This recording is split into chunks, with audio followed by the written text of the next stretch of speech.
আসসালামু আলাইকুম রহমতুল্লাহ। প্রিয় শিক্ষার্থী বন্ধুরা, আশা করি সবাই ভালো আছো। আজকের এই ক্লাসে আসার জন্য, ভিডিওটি দেখার জন্য তোমাদের সবাইকে স্বাগত, শুভেচ্ছা, অভিনন্দন জানাচ্ছি।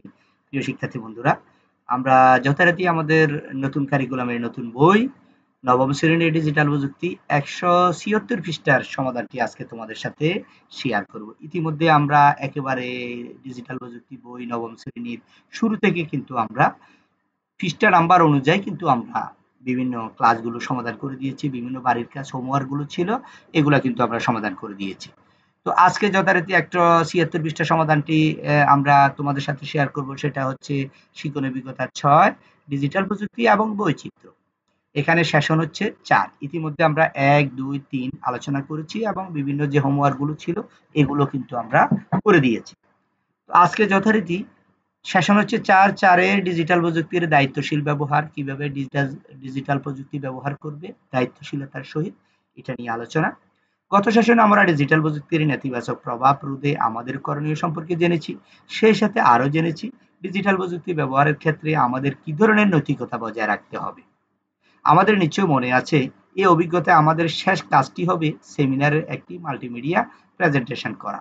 এই সেশন থেকে আমরা আমাদের মাল্টিমিডিয়া প্রেজেন্টেশনের জন্য তথ্য সংগ্রহ শুরু করব। তবে সেশনের শুরুতেই আমরা জানব ডিজিটাল প্রযুক্তি ব্যবহারের ক্ষেত্রে দায়িত্বশীল আচরণ কিভাবে করা যায়। মনে করে দেখি, নবম শ্রেণীর ডিজিটাল প্রযুক্তি বিষয়ের প্রথম দ্বিতীয় অভিজ্ঞতা থেকে আমরা কিন্তু ডিজিটাল প্রযুক্তি ব্যবহারের ক্ষেত্রে দায়িত্বশীল আচরণ সম্পর্কে বেশ কিছু বিষয় জেনেছি। এখন এসো সেই অভিজ্ঞতাগুলো থেকে অর্জিত জ্ঞানের আলোকে নিচের বক্তব্যগুলোর সত্য মিথ্যা নির্ণয় করতে পারি কিনা তা যাচাই করে দেখি। তাহলে আমাদের এখানে কিছু বিষয় দেওয়া হয়েছে, এই বিষয়গুলোর ভিতরে কোনটা সত্য কোনটা মিথ্যা আমরা এটা জানবো।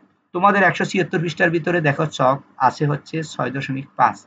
এখানে 4টি বাক্য দেওয়া হয়েছে, এর মধ্যে কোনটি সত্য কোনটি মিথ্যা এটা কিন্তু আমরা এখানে উত্তরটা লিখব। ঠিক আছে? তো কপিরাইটে রেজিস্ট্রেশন করা আছে এমন ছবি স্বত্বাধিকারী অনুমতি ছাড়াই ইন্টারনেট থেকে নিয়ে ব্যবহার করা উচিত। মনে করো কোনো তোমার ভিডিও, তোমার ছবি, হ্যাঁ? তারপরে তোমার তৈরি করা কোনো সিনেমা, কোনো গল্প, সেটা ইন্টারনেটে রয়েছে। এটা থেকে তুমি তার অনুমতি ছাড়াই তুমি কি ব্যবহার করতে পারবে? যেমন কপিরাইট রেজিস্ট্রেশন করা আছে।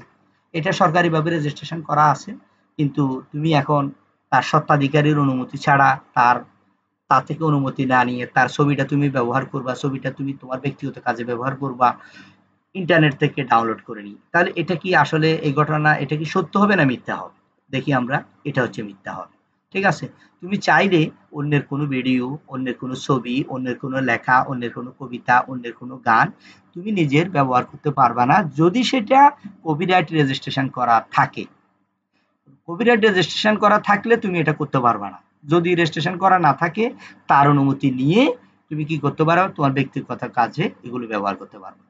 যেমন যদি আমরা এখানে দেখি, প্রয়োজনীয় কোনো সফটওয়্যার ব্যবহার করার জন্য অবশ্যই যথাযথ কর্তৃপক্ষ থেকে এর লাইসেন্স কিনে তারপর ব্যবহার করা উচিত। হ্যাঁ, এটা সত্য।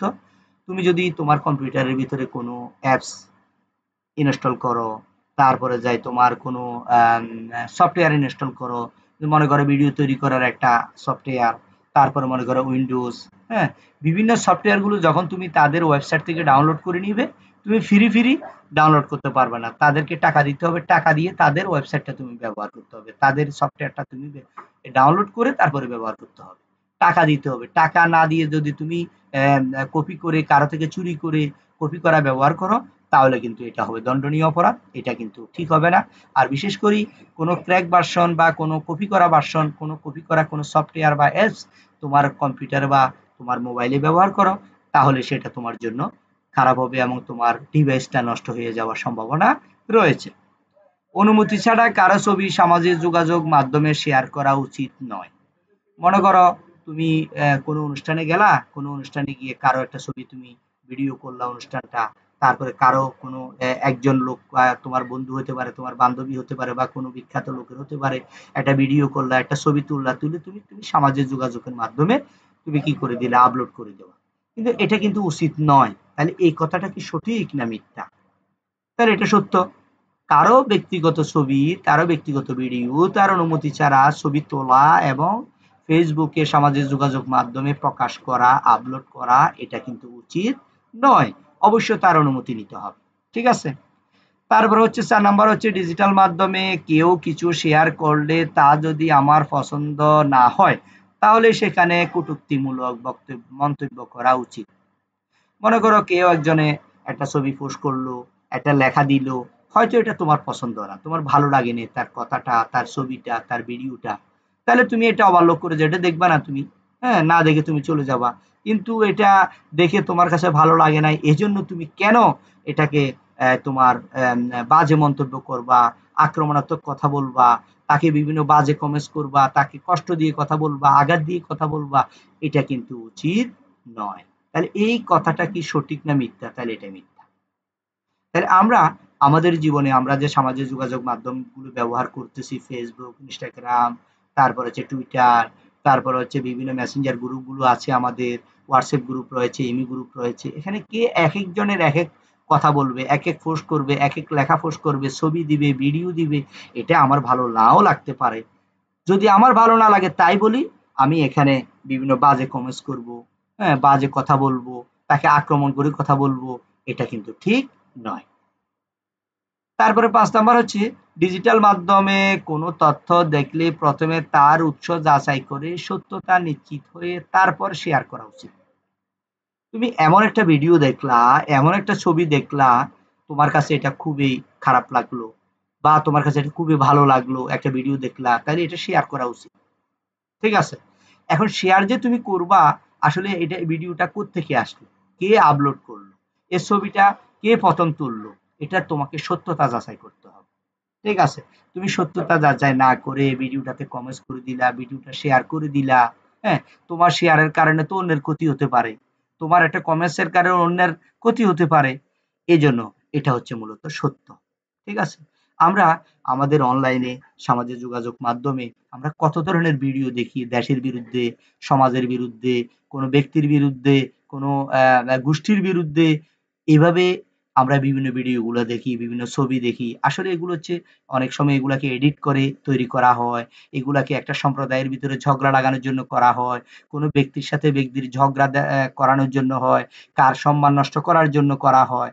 আমাদের সমাজের চারদিকে ভালো মানুষ, ভালো মানুষের মাঝে কিন্তু আমাদের খারাপ মানুষও রয়েছে, মন্দ মানুষও রয়েছে। এদের কাজই হচ্ছে মন্দগুলো আপলোড করা, ব্যাড কমেন্টস করা, মিথ্যা কথা ছড়িয়ে দেওয়া সরকারের বিরুদ্ধে, দেশের বিরুদ্ধে, কোনো ব্যক্তির বিরুদ্ধে। ঠিক আছে? তো এজন্য এগুলোর সত্যতা যাচাই করা, এর উৎস কোথায়, কে ১ম ভিডিওটি ডাউনলোড করলো। এভাবে অনেক ধরনের ওয়েবসাইট রয়েছে। আমাদের ক্লাস 9 এর বইতে রয়েছে। আমি এ ধরনের ভিডিও আমার আছে। আমার চ্যানেলে তোমরা একটা খুঁজে নিবা, দেখবা কিভাবে কোন ওয়েবসাইটে গিয়ে ভিডিওটা তোমার লিঙ্কটা এখানে শেয়ার করলে এটা সত্যতা যাচাই করা যায়। কিভাবে করা যায় এ ধরনের আমার ক্লাস রয়েছে। তোমরা একটু দেখে নিও। তারপরে ৬ নাম্বার হচ্ছে মোবাইল ব্যাংকিং এর ক্ষেত্রে আমার প্রোফাইল ব্যাংকিং অ্যাপের পিন কোড কারো সাথে শেয়ার করা উচিত নয়।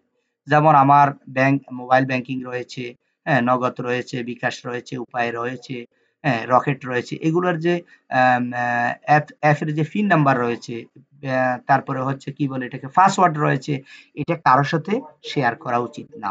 একেবারে আমার নিজস্ব লোক, আপন লোক কেউ এটা কি করা যাবে না, বলা যাবে না। এটা সত্য না মিথ্যা? তাহলে সত্য এটা। তারপর হচ্ছে নিজের পরিচয় গোপন রাখার জন্য সামাজিক যোগাযোগ মাধ্যমে অন্য কারো নাম এবং ছবি ব্যবহার করে অ্যাকাউন্ট খোলা উচিত। মনে করো তোমার নাম হচ্ছে, ধরো যেকোনো একটা নাম তোমার, ধরলাম আমরা তোমার নাম হচ্ছে রবিন। ঠিক আছে? তুমি কিন্তু তোমার নামকে গোপন রেখে অন্যের একটা ছবি দিয়ে অন্যের একটা নাম ব্যবহার করে তুমি তোমার সামাজিক যোগাযোগ মাধ্যম ফেসবুকে, টুইটারে, ইনস্টাগ্রামে একটা অ্যাকাউন্ট খুলে দিলা। তাহলে এটা কি উচিত? না, উচিত না। এটা হচ্ছে মিথ্যা। ঠিক আছে? তাহলে তুমি অন্যের ছবি ব্যবহার করে, অন্যের নাম ব্যবহার করে কেন তুমি কি করবা?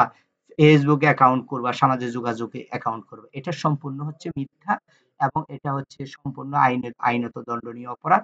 এবং যার ছবি তুমি ব্যবহার করেছো, যার নাম ব্যবহার করে তুমি একটা ফেক আইডি ব্যবহার করেছো, সে যদি তোমার বিরুদ্ধে এই মামলা করে, তোমার বিরুদ্ধে অভিযোগ দায়ের করে, তাহলে তুমি কিন্তু বিপদে পড়ার সম্ভাবনা রয়েছে। ৮ নাম্বার হচ্ছে ডিজিটাল মাধ্যম ব্যবহার করে কাউকে কোনো বাজে মন্তব্য করা থেকে আমাদের বিরত থাকা উচিত। তাহলে ডিজিটাল মাধ্যম ব্যবহার করে হচ্ছে তোমার সামাজিক যোগাযোগ মাধ্যমে কারো বিরুদ্ধে কাউকে হেয় প্রতিপন্ন করা, বাজে কমেন্টস করা, বাজে মন্তব্য করা, তার বিরুদ্ধে মিথ্যা অপপ্রচার দেওয়া ফেসবুকে, হ্যাঁ, তার সম্মান নষ্ট করা, এটা কিন্তু বিরত থাকা উচিত। এটা কিন্তু সত্য।